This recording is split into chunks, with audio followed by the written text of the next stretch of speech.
Hello नमस्कार दोस्तों, आज आप लोगों को बताने वाले हैं रेलवे में संविदा भर्ती के बारे में। आप लोगों को जानकारी देने वाले हैं कि कैसे आप लोग रेलवे में संविदा जॉब यानी कॉन्ट्रैक्ट बेसिस पे जॉब कर सकते हैं। और इसमें आप लोगों को कोई भी एग्जाम नहीं देना होता है साथियों। बिल्कुल आप लोगों को कोई परीक्षा इंटरव्यू नहीं देना है, केवल और केवल आपके पास 10वीं पास होना चाहिए। तो आप लोगों को बता दें कि देखिए, जितने भी लोग रेलवे में जॉब करना चाहते हैं प्राइवेट तौर पर, कॉन्ट्रैक्ट बेसिस तौर पर, तो उनके लिए वीडियो काफ़ी महत्वपूर्ण होने वाली है। तो सभी साथियों से निवेदन है कि जो भी साथी चैनल पर पहली बार आएंगे, चैनल को सब्सक्राइब कर लीजिएगा, वीडियो को लाइक शेयर कर दीजिएगा। रेलवे जुड़ी सभी जानकारी आप लोगों को यहाँ पे देखने को मिलती रहती है साथियों। तो आइए आप लोगों को बिना समय गंवाए आपको पूरी जानकारी देते हैं कि कैसे आप लोग इसमें ज्वाइन कर सकते हैं, क्या क्या सैलरी रहने वाली है, क्या ड्यूटी प्रोसेस है और आपको कौन कौन से डॉक्यूमेंट लेके जाने होंगे। इन सारी चीज़ों की पूरी जानकारी आपको डिटेल से देंगे। तो आइए आप लोगों को स्टेप बाय स्टेप जानकारी देते हैं। तो देखिए, काफ़ी साथियों का कमेंट आ रहा था बहुत दिनों से कि सर कुछ दिन से आप प्राइवेट जो कॉन्ट्रैक्ट बेसिस पे भर्ती होती है इसकी जानकारी नहीं दे रहे हैं। और इसमें देखिए, कॉन्ट्रैक्ट बेसिस पे रेलवे में अलग अलग तौर पे भर्तियाँ होती हैं, जैसे कि मान लीजिए वर्कशॉप और कोच अटेंडेंट, टिकट बुकिंग।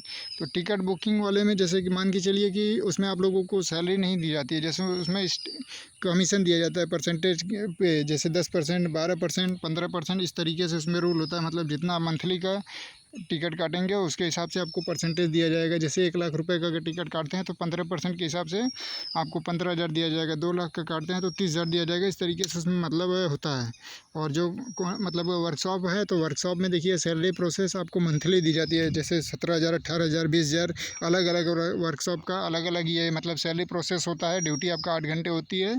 और दूसरी सबसे बड़ी जानकारी आप लोगों के लिए ये है कि देखिए कि क्यों सैलरी अलग होती है, ये भी जान लीजिए। क्योंकि देखिए, अलग अलग कंपनियां टेंडर लेती हैं और अलग अलग कंपनियां अपने माध्यम से सैलरी और सुविधा प्रोवाइड कराती हैं। और रही बात देखिए कोच अटेंडेंट में, तो आप लोगों को बता दें कि जो लोग एसी कोच में ड्यूटी करना चाहते हैं, ट्रेन में रहना चाहते हैं कि एसी कोच में आप लोगों को ड्यूटी करने को मिले, तो उनके लिए भी बता दें कि देखिए केवल और केवल 10वीं पास होना चाहिए। कोई एग्ज़ाम, कोई इंटरव्यू नहीं होगा। और ये जो भर्ती आई है अभी, आप लोगों को बता दें कि ये कोच अटेंडेंट की है। एसी कोच में ही आप लोगों को ड्यूटी करना है।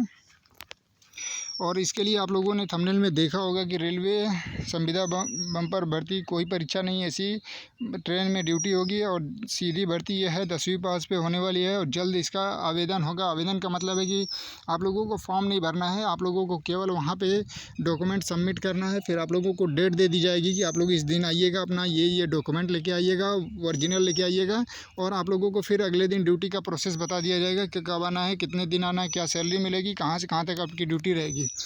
तो पहले आप लोगों को हम विस्तार से ये बताएंगे कि आपको डॉक्यूमेंट कौन कौन से लेके जाने होंगे। अगर कोच अटेंडेंट में अगर आप लोग जाना चाहते हैं, जो एसी कोच में अगर आप लोग ड्यूटी करना चाहते हैं, तो जैसे कि आप लोगों ने यहाँ पे थंबनेल में देखा होगा, देखिए यहाँ पे ये जितने भी कर्मचारी आप लोगों को दिखाई दे रहे हैं, ये सारे के सारे प्राइवेट कर्मचारी हैं। और ये गवर्नमेंट एम्प्लॉय हैं, जो इनको सारी चीज़ें समझा के और स्टेशन से इन लोगों को ड्यूटी पर भेजा जाता है। तो ये सारे कर्मचारी आपको जो दिखाई दे रहे हैं, जो एक लाइन में खड़े हैं, क्रम में खड़े हैं, ये सभी प्राइवेट ही कर्मचारी हैं। तो इस तरीके से आपको मतलब पूरी जानकारी देके ही भेजा जाएगा।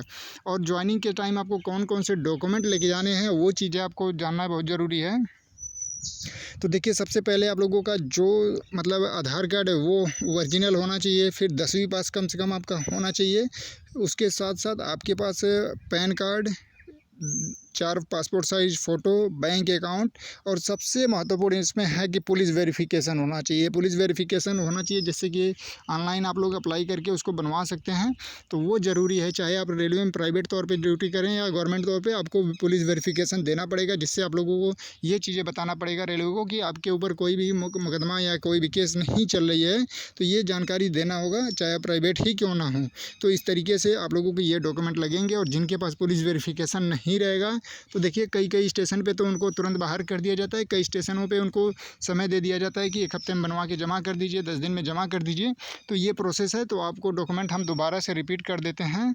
अगर जो भी लोग कोच अटेंडेंट में जॉब करना चाहते हैं, तो उनके लिए बता दें कि देखिए, आप Aadhaar card, PAN card, bank passbook, photo और पुलिस वेरिफिकेशन ये ज़रूरी है। तो ये डॉक्यूमेंट अगर आपके पास है, तो आप लोग इसमें ज्वाइनिंग कर सकते हैं। और इसमें देखिए ज्वाइनिंग का प्रोसेस यही है कि जहाँ पे वैकेंसी आती है, जैसे प्रयागराज, कानपुर, लखनऊ, इस तरीके से गोरखपुर, जहाँ पे वैकेंसी आती है तो वहाँ के सुपरवाइज़र का नंबर आपको प्रोवाइड करा दिया जाता है कि मतलब यहाँ का ये सुपरवाइज़र का नंबर है और इतनी पदों पे वैकेंसी है। और देखिए आप लोगों को वैकेंसी के भी बारे में बता दें कि देखिए 40, 50, 20 इस तरीके से ही वैकेंसी आती हैं। जैसे 10,000, 20,000 तो ऐसी वैकेंसी नहीं आती है। तो जो पहले मान लीजिए वहाँ पे जाएगा, क्योंकि यहाँ पे एग्ज़ाम इंटरव्यू लेना नहीं है, तो जो पहले वहाँ पहुँचता है अगर उसका डॉक्यूमेंट कंप्लीट रहता है तो उसको रख लिया जाता है। ये प्रोसेस है। तो फिर अगर बाद में आप लोग कहते हैं कि नहीं हमारा करवा दीजिए या हमको अपडेट दे दीजिए, तो उसके हिसाब से वहाँ के रूल और रेगुलेशन के हिसाब से वो लोग भर्ती करते हैं। तो जितने पद हैं उतने ही कैंडिडेट को तो लेंगे। तो जो भी कैंडिडेट इच्छुक हैं, सारा डॉक्यूमेंट कंप्लीट है, तो वो लोग कमेंट कर दीजिएगा, उनको प्रोवाइड करा दिया जाएगा वहाँ के सुपरवाइज़र का नंबर। आप लोग उनसे बात करिएगा, जो डेट वो बताएंगे आप लोग वहाँ पे जाइएगा, अपना डॉक्यूमेंट दीजिएगा, वो आपको बता देंगे कब से कब ड्यूटी करना है, कहाँ से कहाँ तक की गाड़ी आपको लेके जानी है। और इसमें आप लोगों को काम के भी बारे में बता दें कि देखिए जो एसी कोच अटेंडेंट का काम होता है, इसमें आपका काम होगा कि जो पैसेंजर होते हैं, जो एसी कोच में मतलब ट्रेवल करते हैं, जो यात्री ट्रेवल करते हैं, उनको कंबल तकिया प्रोवाइड कराना होता है। जैसे आप ट्रेन स्टार्ट हो गई तो वहाँ से जितने भी लोगों का एसी कोच में टिकट होगा उनको आप रेलवे के द्वारा जो कंबल तकिया ये सारा चीज़ दिया हुआ होता है, तो आप लोगों को उनको देना होता है। फिर जैसे ही वो उतरने वाले होते हैं ट्रेन से, तो उनसे वापस लेना होता है, काउंट करके आपको फिर रेलवे को प्रोवाइड कराना होता है। तो यही ड्यूटी है कि मतलब आपकी एसी ट्रेन में ही रहने की व्यवस्था होती है। आपको एक सीटें दे दी जाती हैं मतलब रहने लेटने के लिए, बैठने के लिए, और ये आपकी ड्यूटी चलती ट्रेन में ही रहती है। जैसे मान लीजिए आप कानपुर से लखनऊ जा रहे हैं, गोरखपुर जा रहे हैं कहीं पे, तो ट्रेन के साथ आपको जाना पड़ेगा, ट्रेन के साथ ही आना पड़ता है। ये इसका ड्यूटी है, एसी कोच में ही आपको ड्यूटी करना होता है, ठीक है। जिसका नाम है, पद का नाम कोच अटेंडेंट। तो ये वैकेंसी है साथियों। जो भी साथी इच्छुक हैं, हमने डॉक्यूमेंट भी बता दिया, ड्यूटी भी बता दिया क्या करना है, और सैलरी के बारे में हमने बता दिया कि देखिए जो कोच अटेंडेंट की सैलरी है ट्रिप वाइज होती है। ट्रिप वाइज का मतलब है कि देखिए जैसे मान लीजिए आप एक बार कानपुर से लखनऊ या इलाहाबाद से दिल्ली, इस तरीके से जो भी गाड़ियाँ जाती हैं जहाँ से आपकी ड्यूटी लगती है, तो वहाँ से एक बार जाने और आने का वो ट्रिप बोला जाता है कि जैसे एक बार गए और 1 दिन में 2 दिन में जितनी दूरी के हिसाब से वो गाड़ियाँ वापस आती हैं तो उसको एक ट्रिप बोला जाता है। तो उसका एक ट्रिप का कहीं पे 1500, 1200, 1600 इस तरीके से उसका मिलता है। तो ये आपको सैलरी प्रोसेस है। इसमें आपको मंथली मतलब फिक्स नहीं रहता, आप जितना ड्यूटी करते हैं उस हिसाब से मिलता है। अगर ज़्यादा करेंगे तो ज़्यादा आपको मतलब ज़्यादा बार आप ट्रिप करेंगे तो ज़्यादा बार आपको सैलरी का वो फ़ायदा मिलेगा। अगर कम ड्यूटी करते हैं तो कम मिलेगा। ये सारा प्रोसेस होता है।